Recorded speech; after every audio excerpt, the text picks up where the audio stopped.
j'espère que vous allez bien. Enfin, c'est le temps des fêtes. Youpi, je suis contente, je suis excitée quand Noël approche. Je sais pas pour vous. Je sais par contre qu'il y a beaucoup de filles qui sont encore en période d'examen avant la petite relâche. Alors je veux juste vous souhaiter tout d'abord bonne chance dans vos examens. Donc vous avez vu, j'ai commencé récemment sur ma chaîne des maquillages pour le temps des fêtes. J'ai fait un look un peu pin-up avec l'accent sur les lèvres. Donc aujourd'hui c'est le contraire, on fait un maquillage avec l'accent sur les yeux. Donc ce que j'ai fait c'est une espèce de dégradé prune, violet, avec un petit peu de rouge et même des micro paillettes. En fait c'est comme des petits reflets, un peu comme des silver flecks, je sais pas comment dire le mot en français, mais j'en ai mis un petit peu ici pour avoir un look plus festif. Et donc voilà, c'est vraiment un maquillage en harmonie de prune et de violet. Je trouve que c'est des belles couleurs pour le temps des fêtes. Aussi c'est des belles couleurs qui vont bien à tout le monde, donc que vous ayez les yeux bruns comme moi, ou verts, ou bleus, ça va être magnifique. Je sais que c'est un peu intense puisque si vous avez les yeux bleus, vous avez peut-être peur de le porter, mais je vous jure qu'il n'y a rien qui va faire ressortir plus vos yeux bleus qu'une couleur comme ça. C'est la même chose pour les yeux verts, comme c'est des yeux qui sont clairs, ça va vraiment contraster. Et je m'étais lancé un petit défi personnel pour cette vidéo-ci. J'ai utilisé seulement des produits abordables, donc des produits style pharmacie. Donc comme ça, si vous avez trop dépensé pour acheter les cadeaux puis qu'il vous reste presque plus d'argent, ben ça va être pratique pour vous. Aussi, samedi prochain, je compte sortir un maquillage de jour de l'an. Donc si jamais vous aimez pas ce look-là, peut-être que le maquillage jour de l'an va plus vous plaire. Vous allez pouvoir le porter à Noël aussi, sans problème. Donc vous choisirez, ça va vous laisser 3 looks pour cette année à choisir. Sinon, il y a toujours mes maquillages aussi de l'année passée. Alors, je vais commencer avec le maquillage des yeux pour éviter les chutes de fard sur le teint qui vient d'être fait. Donc là, première étape, je viens appliquer un fard à paupières prune avec un gros pinceau comme ça et vraiment sur l'ensemble de ma paupière et même au coin externe pour aller commencer la forme si on veut. Donc j'y vais en touche un peu plus légère au coin interne comme on va aller l'illuminer tantôt. Je viens ici remonter dans mon creux. Et au coin externe, je veux une forme qui est un petit peu étirée, donc je vais juste faire comme une espèce de pointe vers la fin de mon sourcil. Et c'est pas grave si on monte assez haut avec cette ombre-là parce qu'on va aller l'estomper après. Donc voilà, avant l'estompage, c'est vraiment toute cette largeur-là d'ombre à paupières que je veux. Donc une fois que c'est fait, évidemment, je vais venir estomper, donc avec un gros pinceau rond, juste venir un peu flouter les contours. Ok, maintenant ce que je vais faire, c'est venir faire un ombrage dans mon ombrage, c'est-à-dire aller définir beaucoup le creux et le coin externe pour vraiment faire ressortir plus les yeux. Donc pour ça, je prends un fard à paupières violet avec un petit pinceau rond, qui est plus petit évidemment parce qu'on veut vraiment aller à l'intérieur de notre ombrage. Et je vais venir appliquer ça ici dans le creux de l'œil.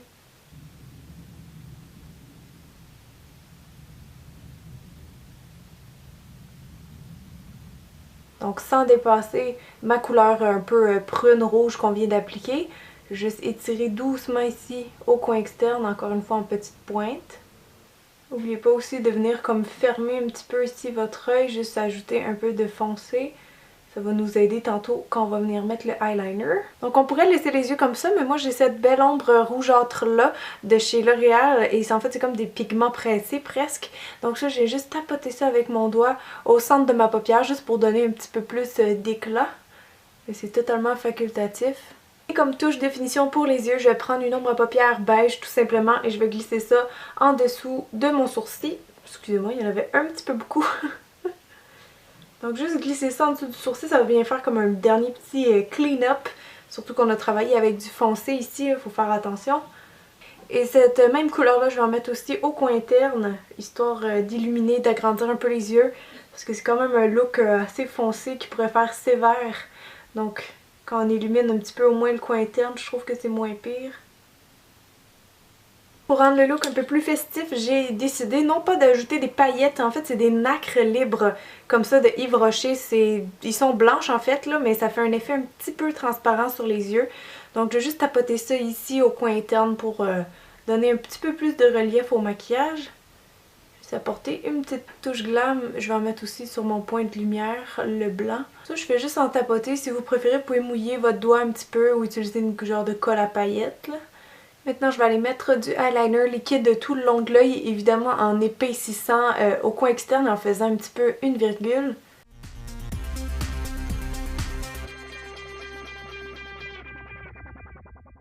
Avant de mettre le mascara, je vais juste venir recourber mes cils.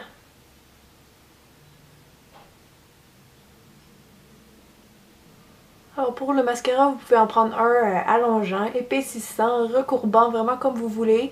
J'ai pris le Butterfly de L'Oréal qui est vraiment un de mes favoris ces temps-ci. Et si vous voulez, vous pouvez bien sûr mettre des faux cils avec ce look-là, mais moi je pense qu'avec juste ce mascara-là, ça devrait suffire. J'ai presque oublié une étape, j'aurais dû le faire avant le mascara, mais c'est tout simplement de mettre du crayon noir dans la muqueuse de l'œil.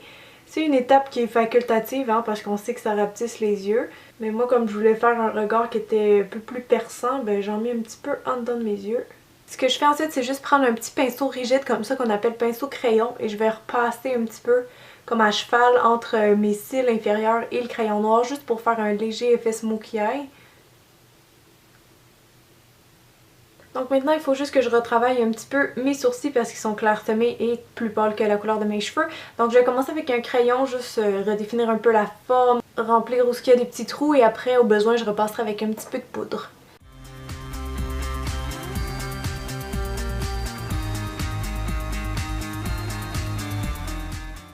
Donc maintenant, je vais juste repasser avec un petit peu de fard brun comme ça. Souvent, j'aime commencer avec le crayon juste pour aller dessiner les poils qui manquent. Puis après ça, repasser avec la poudre, ça vient comme fixer le crayon. Puis intensifier un petit peu la couleur.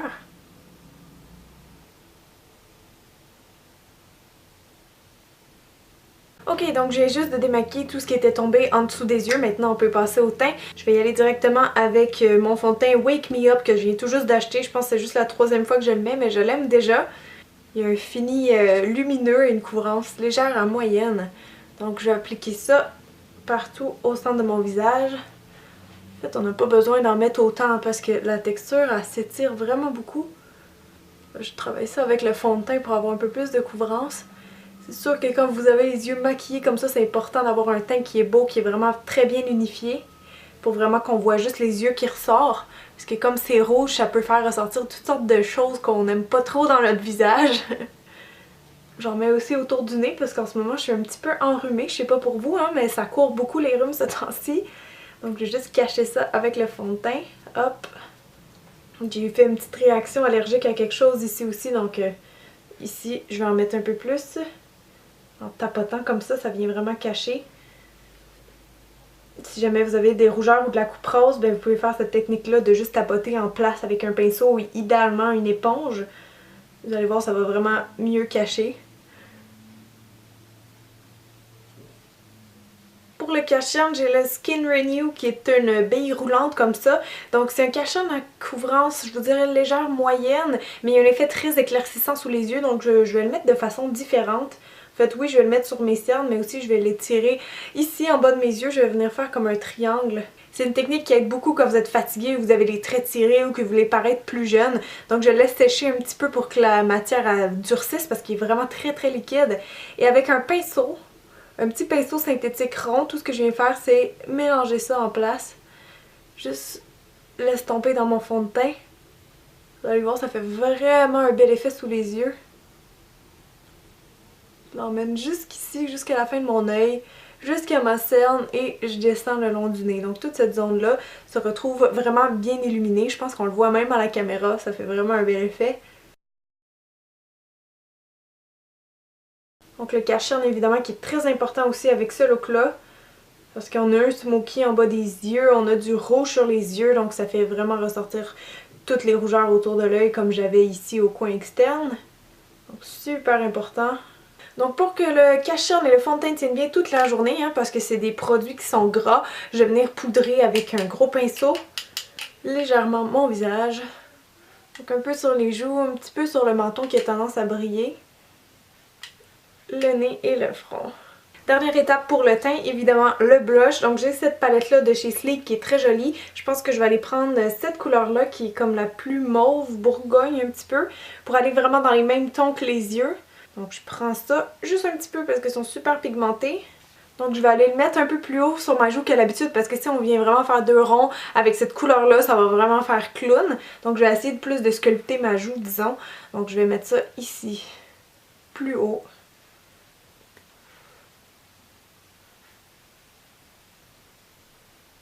Je me suis tachée, bravo. Excusez, j'arrête pas de chanter ces temps-ci, je sais pas qu'est-ce qui me prend. Ça doit vouloir dire que je suis joyeuse parce que j'arrête pas de chanter. Donc vous voyez que les fards à joues vifs comme ça que tout le monde a peur si on les estompe, ça fait vraiment un très bel effet, hein. Moi j'aime beaucoup ça. Donc il reste juste les lèvres pour compléter notre joli look de Noël. Alors là vous avez le choix, hein, parce que moi je trouve que les yeux sont déjà assez intenses comme ça. J'irais pas mettre quelque chose de, tu sais, un rouge à lèvres genre vraiment opaque, j'irais pas mettre ça du tout. Par contre j'aime bien rester vraiment dans tous les mêmes tons, un peu rose, prune. Donc il y a ce baume là, c'est quoi, comment il s'appelle déjà? Le Sugar Plum, c'est les Color Burst de Revlon que j'aime vraiment beaucoup. Donc je vais appliquer ça puis je vais l'estomper un petit peu avec mon doigt pour pas avoir trop d'impact sur la bouche.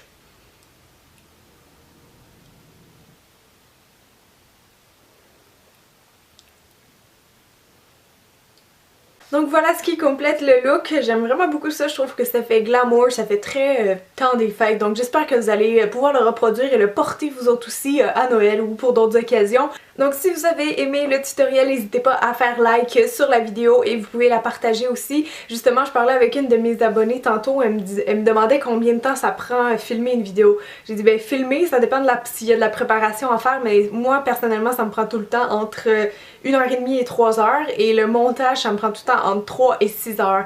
Donc au bout du compte, faire une vidéo c'est vraiment un très long processus et la fille était vraiment très étonnée et elle m'a dit tu devrais le dire plus souvent parce qu'on se rend pas compte que ça prend autant de temps, donc peut-être que si les gens le savaient, ils seraient plus, comment dire, aptes à partager la vidéo. Donc je vous le dis, c'est juste un petit rappel, moi ça m'aide vraiment beaucoup quand vous likez, quand vous partagez. Donc merci pour votre support continu, je vous fais des gros bisous et je vous souhaite un très bon temps des fêtes et un joyeux Noël. Bye tout le monde!